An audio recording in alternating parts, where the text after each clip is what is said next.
যেরকম আমি তোমাদের কাছে প্রমিস করেছিলাম যে নেক্সট এরপরে আমরা আর একটা ভিডিও নিয়ে আসবো, যে ভিডিওটাতে আমরা সেফ স্কোর বলতে পারো বা কাট অফ বলতে পারো, কি রকম কাট অফে একটু অ্যানালাইসিস করবো, কতটা কি স্কোর করলে সাবজেক্ট বেসিসে কোন জায়গা থেকে স্কোরটাকে আমাদের প্রায়োরিটি বেশি রাখতে হবে, কোথা থেকে আমরা স্কোর করলে অটোমেটিক্যালি গভর্নমেন্ট মেডিকেল কলেজের দিকে আমরা যেতে পারবো। অলরেডি তোমাদের কাছে ভিডিওটা চলে এসেছে, তোমরা জানো যে গভর্নমেন্ট মেডিকেল কলেজে পেতে গেলে মানে কি কি অপশনস রয়েছে, কোন কোন স্টেটে রয়েছে, টপ গভর্নমেন্ট মেডিকেল কলেজগুলো কি কি রয়েছে, সেই সমস্ত জিনিসপত্র তোমাদের কাছে ডিসকাস করা হয়ে গেছে। আজকে যেটা নিয়ে আমরা ডিসকাস করবো সেটা হচ্ছে সেফ স্কোর কি র্যাঙ্ক হতে হলে এইসব জিনিসপত্র নিয়ে আমরা একটু ডিসকাস করব। জেনপাসের যারা মানে জার্নি টু জেনপাস সিরিজে আমাদের আবার একটা নেক্সট ভিডিও, তো এই জার্নি টু জেনপাস সিরিজের মধ্যে এই যে ভিডিওটা রয়েছে এখানে ফার্স্ট যেটা হচ্ছে কেন সবাই গভর্নমেন্ট মেডিকেল কলেজ পেতে চায়। ঠিক আছে, তো গভর্নমেন্ট মেডিকেল কলেজ পাওয়ার কয়েকটা আমার কাছে মানে প্রায়োরিটি রয়েছে, কয়েকটা গভর্নমেন্ট মেডিকেল কলেজ আমি কেন যাব। তো প্রথম হচ্ছে সেখানে আমাদের কাছে যে অপরচুনিটি রয়েছে, ক্লিনিক্যালস যে ল্যাবটা রয়েছে বা ক্লিনিক্যালস লোডটা রয়েছে সেটা অনেক বেশি। ঠিক আছে, অন্যান্য প্রাইভেট ইনস্টিটিউটের থেকে গভর্নমেন্ট ইনস্টিটিউটের মধ্যে ক্লিনিক্যাল লোডস অনেক বেশি, যে কারণের জন্য যে আমাদের ওই ক্লিনিক্যাল এক্সপোজারটা অনেক বেশি হয়ে থাকে। এক্সপেরিমেন্টাল যে জিনিসপত্রগুলো সেগুলো ডাইরেক্টলি আমরা ওখানে অনেক বেশি, পেশেন্ট হ্যান্ডেলিং থেকে শুরু করে ইচ অ্যান্ড এভরিথিং ওখানে অনেক বেশি হয়ে থাকে।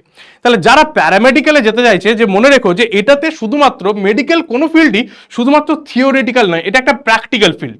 তো যত বেশি তুমি স্কিল্ড বেস হবে তো তত তোমার কাছে অপরচুনিটি কিন্তু এখানে বাড়বে। ঠিক আছে, শুধুমাত্র বই পড়ে ফার্স্ট হয়ে গেছি এরকম ব্যাপারটা নয়, এখানে স্কিলফুল হতে হবে। তাহলে স্কিলফুল না হলে কিন্তু এখানে কোনো অপরচুনিটি বা কোনো অপশনস পরবর্তীকালে কেরিয়ারে কিন্তু পেতে তোমাদের চাপ হবে। তাই স্কিলফুলনেসের জন্য এখানে আমার কাছে কিরকম না পেশেন্ট হ্যান্ডেল হতে পারে, সেটা সেই পেশেন্ট হ্যান্ডেলিং হোক বা যেরকম হোক, সেই অপরচুনিটিটা গভর্নমেন্ট মেডিকেল কলেজে, প্রাইভেট মেডিকেল কলেজের থেকে অনেক বেশি পাওয়া যায়। এছাড়া কি রয়েছে, স্টেবিলাইজ বা সাবসিডাইজড ফি, এখানে যে স্ট্রাকচার পয়সা, সেই পয়সাটা অনেকে মধ্যবিত্ত বা নিম্ন মধ্যবিত্ত ঘরের ছেলেমেয়েরা যাতে পড়তে পারে সেই জন্য এখানে কিরকম না প্রাইভেট কলেজের তুলনায় এখানে খরচা অনেক কম হয়ে থাকে, অনেকটাই কম হয়ে থাকে, অনেক কম মানে অনেকটাই হিউজ ডিফারেন্স একটা। ঠিক আছে, আর প্লেসমেন্টের কথাটা যেটা রয়েছে, এই প্লেসমেন্টের কথাটা এখানে এখন ওয়েস্ট বেঙ্গলে পরিষ্কার কথা বলতে গেলে যে কোনো ফিল্ডে, মেডিকেলের যে কোনো ফিল্ডেই জব অপরচুনিটি কিন্তু খুব কম। ঠিক আছে, ওকে, একদম পরিষ্কার ট্রু ওয়ার্ডসে বলি, কারণ স্কিলফুল না হলে মানে যদি বলো যে গভর্নমেন্ট প্লেসমেন্ট স্যার কবে পাবো, তাহলে গভর্নমেন্ট প্লেসমেন্ট বেরোয়, এমন নয় যে বেরোয় না। ঠিক আছে, গভর্নমেন্ট প্লেসমেন্ট বেরোয়, কিন্তু তার যে নাম্বারটা যখন বেরোয় সেটা হয়তো তখন ক্যান্ডিডেটের নাম্বারটা অনেক বেড়ে যায় যারা এই গভর্নমেন্ট প্লেসমেন্টের জন্য বসে রয়েছে। ঠিক আছে, তো সেই কারণের জন্য তুমি কিছু না কিছু করতে পারবে যদি তুমি স্কিলফুল হও, নিজের এবিলিটি যদি থাকে, তাহলে ডেফিনেটলি তোমার কাছে কোনোটাই আমার কাছে এখানে মানে অপরচুনিটির আটকে যাওয়ার মতো কোনো জায়গা নয়। সেটা গভর্নমেন্ট মেডিকেল কলেজ হোক বা প্রাইভেট মেডিকেল কলেজ, যে কোনো জায়গা থেকে তুমি যদি স্কিলফুলি পাস আউট হয়ে থাকো তাহলে সেখানে তোমার কাছে প্লেসমেন্টের চিন্তা তোমাকে করতে হবে না। কারণ এখানে প্রত্যেকটা যে প্যারামেডিক্যালস বলো বা মেডিকেল বলো বা অ্যালাইড মেডিকেল সাবজেক্ট বলো, সেই প্রত্যেকটা মেডিকেল সাবজেক্টে কিন্তু মেডিকেল ফিল্ডটাই অ্যাকচুয়ালি খুবই বুমিং ফিল্ড, আর যেখানে career opportunity is always growing. ঠিক আছে, ওকে, নেক্সট এর পরের অপশনসে যাই। না টোটাল এখানে আমরা ডিসকাস করেছি, তবুও আরেকবার বলে নিই যে এখানে 115 মার্কসের আমাদের টোটাল এক্সামিনেশন হয়ে থাকে। Physics, chemistry, biology, basic English and logical reasoning এর উপর হয়ে থাকে। টোটাল যে সিট গভর্নমেন্ট প্লাস প্রাইভেট নিয়ে যে সিট ক্যাপাসিটি রয়েছে সেটা 4320 কাছাকাছি আমরা দেখতে পাবো। ঠিক আছে, মানে ওই 3500 মানে 4300 এইটুকু আমি ধরে রাখতে পারি। যারা ইনস্টিটিউট যারা পার্টিসিপেট করে এই এক্সামটার মধ্যে, তাতে প্রায় 140 ইনস্টিটিউট থাকে, গভর্নমেন্ট আর মেডিকেল বা সমস্ত যে গভর্নমেন্ট আর প্রাইভেট মেডিকেল কলেজ সমস্তকে ইনক্লুড করে আমি বলছি। ঠিক আছে, অফলাইন মোডে পেন অন পেপারে এই এক্সামটা হয়ে থাকে। বাংলা আর ইংলিশ এই দুটো ল্যাঙ্গুয়েজ আমার কোয়েশ্চেন পেপারের মধ্যে দেখতে পাই আমরা।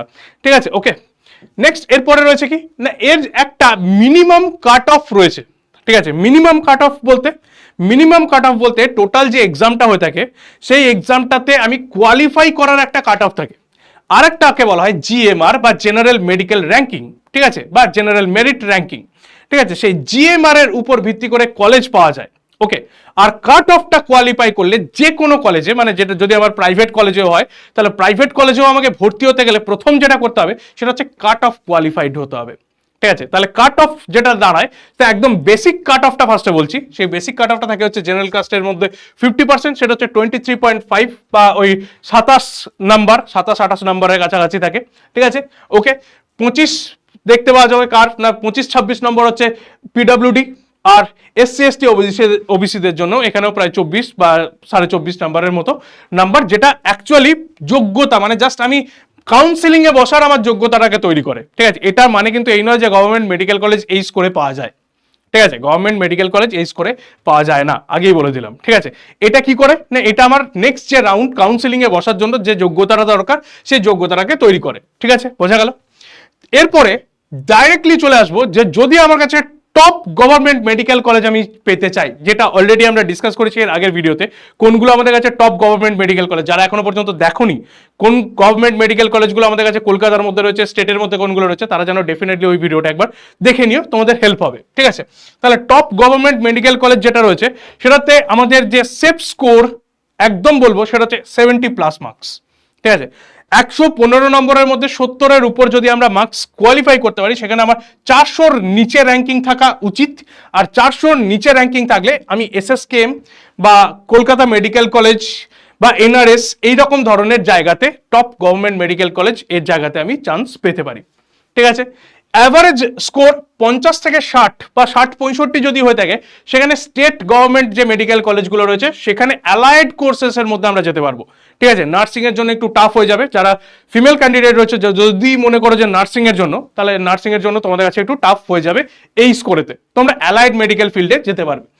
আর তার থেকেও যদি কম স্কোর থাকে তাহলে সেখানে মপ আপ রাউন্ড অব্দি তোমাদের কাছে ওয়েট করতে হতে পারে। গভর্নমেন্ট কলেজ পেতে গেলে হয় মপ আপ রাউন্ড অব্দি যেতে হতে পারে বা প্রাইভেট ইনস্টিটিউটে তোমরা পড়তে পারো, ঠিক আছে। তাহলে মোটামুটি এটা একটা স্কোর কাটিং, অটোমেটিক্যালি দেখেই বুঝতে পারছো এখানে 70+ স্কোর যদি থাকে তাহলে সেইখানে আমার র্যাঙ্কিং হবে কি না 400-এর মধ্যে র্যাঙ্ক, ঠিক আছে। বিএসসি নার্সিং বা বিপিটি যে দুটো খুবই ডিমান্ডিং একটা সাবজেক্ট, সেই বিএসসি নার্সিং বা বিপিটি কে পেতে গেলে র্যাঙ্ক রাখার চেষ্টা করো 400-র নিচে, কারণ 400-র নিচের মধ্যে আমাদের এই জায়গাটা পুরোপুরি কভার আপ হয়ে যায়, ঠিক আছে, ওকে। তাহলে একদম বেসিক আইডিয়াটা তোমাদের কাছে বলে দিলাম যে 70+ যদি স্কোর থাকে তাহলে ডেফিনেটলি আমি সেখানে আমার 400-র নিচে র্যাঙ্কিং থাকবে। 400-র নিচে র্যাঙ্কিং থাকা মানেই সেখানে আমার কাছে যে কোনো গভর্নমেন্ট কলেজ আমি পেয়ে যাবো। এটা 70+ স্কোরটা আমার কাছে অনেক কোয়েশ্চেনের উপর ভিত্তি করে ভ্যারি করতে পারে, কোনো বছর 60, কোনো বছর 65 এরকমও আসে। তবে আমি যেটাকে সেফ স্কোর মনে করি সেটাকে আমি বলেছি যে 70 মোটামুটি রাখতে হবে, ঠিক আছে, ওকে ওকে, বোঝা গেল। এবার কোশ্চেনের উপর ভিত্তি করে এই নাম্বারটা এদিক ওদিক তো হতেই পারে, ঠিক আছে। বেশ, অ্যাভারেজ যে মার্কিং রয়েছে সেখান থেকে 50 বা 60, ঠিক আছে, এটাও আমার এদিক ওদিক হতে পারে, কোনো সমস্যার কিছু নেই। তবে কয়েকটা ওই +10 -10 এর ভেতরেই থাকবে, তার বেশি এদিক ওদিক হবে না। তো স্টেট মেডিকেল কলেজ যেগুলো রয়েছে সেই স্টেট মেডিকেল কলেজে বা অ্যালাইড মেডিকেল কোর্সেসে আমি আরামসে চান্স পেয়ে যাব। নেক্সট এরপরে যেটা হবো, এখানে যেটা হচ্ছে সেটা হচ্ছে কি আমার গোল কি রাখা উচিত, ঠিক আছে, কোনটা আমার কাছে প্রসপেক্টিভস রাখা উচিত, টপ টায়ার প্রসপেক্টিভস কি থাকা উচিত। প্রথম হচ্ছে কোনটা চাই না, অলমোস্ট গ্যারান্টেড সিটস আমার কাছে পেতেই হবে সেই রকম একটা গভর্নমেন্ট মেডিকেল কলেজের মাইন্ডসেট নিয়ে এই এক্সামটা দিতে যাব। কারণ এক্সামটা খুব একটা টাফ এক্সাম নয়, আবারও বলছি, মোটামুটি যাদের সাবজেক্টিভ নলেজ ঠিকঠাক রয়েছে, কোন কোন সাবজেক্টগুলো তোমাদের রেডি করতে হবে বা এর মধ্যে গুড স্কোর করতে গেলে, যে আমি 70+ বা 70 স্কোর করতে গেলে কোন কোন সাবজেক্টের উপরে তোমাদের কাছে ফোকাস করা দরকার, সমস্ত জিনিসপত্র ওটা নিয়েও তোমাদের কাছে আমি জানিয়ে দেওয়ার জন্য হয়তো এই সিরিজে আবার একটা ভিডিও নিয়ে আসবো, যেগুলো আমার কাছে সাবজেক্টিভ ভিডিও বা সাবজেক্টিভ স্কোর অলরেডি আমার কাছে জানিয়ে দেবে। আর তোমরা যদি ফার্স্ট ভিডিওটা দেখে থাকো যেখানে আমরা জেনপাস কি সেটা নিয়ে ডিসকাস করছিলাম, সেখানে অলরেডি আমি কিন্তু কোন কোন সাবজেক্টের কোন টপিকগুলো আমাদের কাছে ইম্পর্টেন্ট সেটাও আমি ডিসকাস করে দিয়েছি। ক্লিয়ার, ওকে। টার্গেট কি থাকবে না, টার্গেট রাখবো আমি যেটা ফিমেল ক্যান্ডিডেট হলে বিএসসি নার্সিং আর মেল ক্যান্ডিডেট হলে বিপিডি আমার কাছে টার্গেট থাকবে আপাতত, ঠিক আছে। টপ মেডিকেল কলেজের মধ্যে IPGMER, SSKM medical college, NRS medical college, RG Kar medical college, এছাড়াও আরো যে মেডিকেল কলেজগুলো রয়েছে সেই মেডিকেল কলেজ নিয়ে একটা ভিডিও সেপারেটলি তোমাদের কাছে বানানো আছে, ওটাও তো চেক আউট করে নিতে পারো। বেশ, তাহলে এইটা হয়ে যাচ্ছে ব্যাপার। নেক্সট যেটা যাদের ক্ষেত্রে 501 থেকে 2000-এর মধ্যে র্যাঙ্কিং, এটা হচ্ছে কাদের কথা বললাম না, 1 থেকে 500-র মধ্যে যারা র্যাঙ্কিং তারা এই জিনিসপত্রগুলোকে মাথার মধ্যে রাখবে, ঠিক আছে। মানে এটা অলওয়েজ টপই হবে, ঠিক আছে, টপ মানে টপ ক্রাইটেরিয়ার মধ্যেই তারা পড়ছে। নেক্সট যারা অ্যাভারেজ র্যাঙ্কিং এর মধ্যে 501 থেকে 2000-এর মধ্যে রয়েছে তারা হচ্ছে গভর্নমেন্ট সেক্টরের মধ্যে যে কোনো গভর্নমেন্ট মেডিকেল কলেজের মধ্যে আসতে চাইছে। তাহলে মেজরিটি সেট যেগুলো রয়েছে সেগুলো হচ্ছে আমাদের কাছে স্টেট গভর্নমেন্টের মধ্যে বা অন্যান্য স্টেটে যেগুলো রয়েছে মেডিকেল কলেজ, সেখানে গিয়ে আমি ট্রাই করতে পারি। বিএসসি নার্সিং অপরচুনিটি অনেক বেশি, কারণ সিট অনেক বেশি রয়েছে। বিএমএলটি, সিসিটি, ওটিটি এই সাবজেক্টগুলোকে আমি চুজ করতে পারবো। এর মধ্যে স্টেটের মধ্যে থেকে টপ গভর্নমেন্ট মেডিকেল কলেজ কে রয়েছে, বর্ধমান মেডিকেল কলেজ, বাঁকুড়া সম্মেলনী রয়েছে, মেদিনীপুর মেডিকেল কলেজ রয়েছে, নর্থ বেঙ্গল মেডিকেল কলেজ রয়েছে। তাহলে 2000-এর মধ্যে যাদের র্যাঙ্ক রয়েছে তারা এটা ট্রাই করে দেখতে পারে। ক্লিয়ার, বেশ। আপাতত আমাদের কাছে দুটো অপশনস রয়েছে এই এক্সামিনেশনসটায়। একটা অপশনস যেটা হচ্ছে কি আমার কাছে প্রাইভেট নার্সিং, সেখানে অ্যাপেলো, বিএম বিড়লা, চার্নক এরকম বিভিন্ন ধরনের medical college, private medical college রয়েছে যারা এই সাবজেক্টগুলোকে পড়ায়। আর সেকেন্ড যেটা রয়েছে সেটা হচ্ছে less competitive allied health programme, যেমন ধরনের বিএইচআও, বিএইচএ, আরটিএ, সিএসআইএস, এইগুলো গভর্নমেন্ট ইনস্টিটিউট থেকে আমরা পড়তে পারি। তাহলে আমাদের কাছে দুটো অপশন হয়ে গেল। ওই স্কোরেতে আমি প্রাইভেট মেডিকেল কলেজ যেখানে আমার কাছে খুব লো স্কোর হয়ে গেছে, হয় আমি সেখানে প্রাইভেট মেডিকেল কলেজের মধ্যে যেতে পারি, বা আমার কাছে অন্যান্য যেগুলো অ্যালাইড মেডিকেল সাবজেক্টস রয়েছে সেই অ্যালাইড মেডিকেল সাবজেক্টস নিয়ে আমি ভর্তি হতে পারি। এখানে একটা অ্যাভারেজ প্রাইভেট কলেজে খরচা দেওয়া রয়েছে মানে যেটা ডেটা এছাড়াও আরো অনেক খরচা হয়ে থাকে, 1.20 lakhs থেকে 5 lakhs লেখা আছে। এটা বাড়ে, ঠিক আছে, ডেফিনেটলি এটা বাড়ে, ঠিক আছে, ওকে। তাহলে এইরকম একটা অ্যাভারেজ ফি স্ট্রাকচার যেটা বাড়বে, ডেফিনেটলি বাড়বে, আমি বলেই দিচ্ছি, ঠিক আছে, ওকে। তাহলে দুটো অপশনস রয়েছে যাদের কাছে স্কোর 2000 এর পর হয়ে গেছে, 2000 এর পর যাদের কাছে স্কোর হয়ে গেছে তারা দুটো অপশন নিতে পারে। একটা হচ্ছে কোনো প্রাইভেট মেডিকেল কলেজ থেকে গিয়ে তারা প্যারামেডিক্যাল কোর্সেস করতে পারে, আর একটা হতে পারে তারা যে কোনো অ্যালাইড মেডিকেল সাবজেক্টস যদি গভর্নমেন্টে আমার কাছে ফাঁকা থাকে বা মপ আপ রাউন্ড অব্দি যদি যায় তাহলে সেখান থেকে আমি করতে পারি। তাহলে এই হচ্ছে দুখানা অপশনস পড়ে রইল লাস্ট যাদের কাছে র্যাঙ্কিং এর স্কোর আসতে পারে, ঠিক আছে, বেশ। নেক্সট এরপর কি দেখবো না, বিএসসি নার্সিং। এখানে ক্ষেত্রে একটা হাইলি কাট অফ, যেখানে হাইয়েস্ট কাট অফ দেখতে পাওয়া যায়, ঠিক আছে, হাইয়েস্ট কাট অফ দেখতে পাওয়া যায় কোথায় না বিএসসি নার্সিং এর ক্ষেত্রে ফিমেল ক্যান্ডিডেটের মধ্যে এখানে একটা তুমুল কম্পিটিশন চলে, কারণ ফিমেল ক্যান্ডিডেটই ম্যাক্সিমাম থাকে, ঠিক আছে, ওকে। তাহলে গভর্নমেন্ট মেডিকেল কলেজ পাওয়ার জন্য ফিমেল ক্যান্ডিডেটকে দেখতে পাওয়া যায়। নেক্সট যেটা রয়েছে সেটা হচ্ছে বিপিটি, এরও কোনো আপার লিমিট নেই এখানে, মেল অ্যান্ড ফিমেলের মধ্যে, এরও প্যারামেডিক্যাল কোর্সেসের মধ্যে এখানে আমাদের হাইয়েস্ট কাট অফ দেখা যায়। আর অ্যালাইড সাবজেক্ট যেগুলো রয়েছে যেমন ধরো বিএমএলটি, সিসিটি, ওটিটি, এদের মধ্যে কিরকম না মডারেট কাট অফ একটা দেখতে পাওয়া যায়। তাহলে তোমার স্কোর এক্সামের পর স্কোর কিরকম হচ্ছে তার উপর বেস করে কিরকম জায়গায় তুমি বিলং করছো, মানে কোন জায়গাটা কোনটা তোমার চুজ করা কারেক্ট হবে সেই রকম ধরনের একটা নাম্বারের উপর বেস করে করবে, ঠিক আছে, ওকে, বোঝা গেল, বেশ। এবার শুধুমাত্র বায়োলজিতে বা কোনো একটা সাবজেক্টসে রেডি করলে এখানে হয় না, এখানে একটা টাই ব্রেকিং প্রসেস রয়েছে, একটা লম্বা টাই ব্রেকিং প্রসেস রয়েছে। তো লম্বা টাই ব্রেকিং প্রসেসটা কি রয়েছে, প্রথমে হচ্ছে less negative marking biology, chemistry, ফিজিক্সের মধ্যে যার হয়ে থাকবে সে নেক্সট, তারপরের অপরচুনিটি পাওয়া যায় বায়োলজি আর কেমিস্ট্রির মধ্যে যার ম্যাক্সিমাম পজিটিভ, তারপরে মোর পজিটিভ তার মধ্যে আকার বায়োলজি অ্যান্ড ফিজিক্সের মধ্যে, লেস নেগেটিভ বায়োলজি অ্যান্ড কেমিস্ট্রির মধ্যে, মানে প্রত্যেকটা ক্ষেত্রেই দেখো দেখতে পাচ্ছ একটা জিনিস কনস্ট্যান্ট, সেটা হচ্ছে বায়োলজি, ঠিক আছে। তাহলে চেষ্টা করতে হবে বায়োলজিতে আমার যতগুলো কোয়েশ্চেন্স রয়েছে ওখানে 25 মার্কস আমাকে যেন ফুল 25 মার্কসের মধ্যে 25 পাওয়া চেষ্টা করতে হবে, ঠিক আছে। হোপ পুরোটাই হয়তো হবে না, 20-22 যতটা হয় ম্যাক্সিমাম ততটাই চেষ্টা করতে হবে।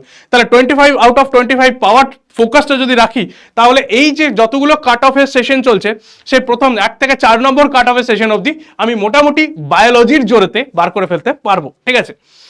আর 5 নম্বর যে কাট অফটা রয়েছে মানে 5 নম্বর টাই ব্রেকিংটা কি ওল্ডার এজ, যার বয়স বেশি তাকে এখানে প্রায়োরিটি দেওয়া হবে, ঠিক আছে, ওকে, বেশ, অত দূর অবধি যেতে হয় না, বেশ। এবার যেটা জিনিসটা সেটা হচ্ছে কি এখানে দুটো র্যাঙ্কিং আমাদের পাওয়া যায়, একটাকে বলা হয় ক্যাটাগরি র্যাঙ্ক, একটা হচ্ছে জিএমআর।